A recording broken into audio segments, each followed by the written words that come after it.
Boncuk müəllim ki, demək bu Mehdiyyət qurulğanında bir məsələ ilə bağlı fikrimi sizinlə paylaşmaq istəyirəm. Hal-hazırda mən demək Berlin Universitetinin tələbə yeməkxanasındayam.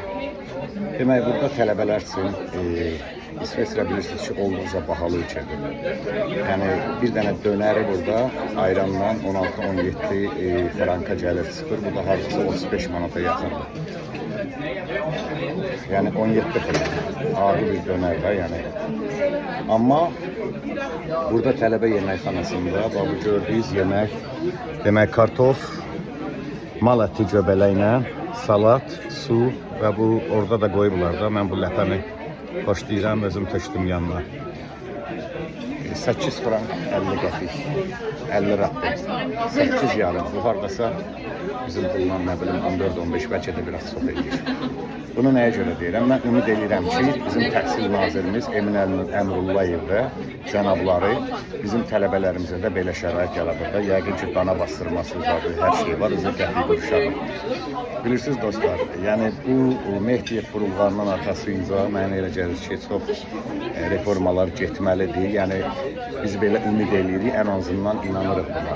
Və o cümlədən də təhsilimizdə. Mən bir dənə şey sizə izah eləmək istəyirəm. Demək, bu ilin əvvəlində mən diplomumun transkripsiyasını almaq üçün Təhsil Nazirliyinə müraciət elədim. Normalda 5 iş günü, bitti. Normalda demək 5 iş günə rəsmi orqanlar cavab verməlidir məktuba. Məktubuma bir ay keçsə cavab verən olmadı. Ondan sonra 4 ay mən ikinci ilmini seçdim ki, diplomumun transkripsiyasını alım. Onu da 3 günündə verdilər. Yenə şükür ki, aldım, ala bildim. Əks halda mən demək bu Berlin Universitetinin masterini eləmək üçün əlavə olaraq bir il yəni kurs almalıydım. Yəni təhsilimizdə də mənə elə gəlir ki, islahatlar mütləq olmalıdır. Yəni bu səviyyədə təhsil ola bilməz. Yəni tələbələrin olduqca böyük problemlər var. Buna da bir əncam çəkilməlidir. Nəysə dostlar, mən azından oluram, yeməyini yeyeyim.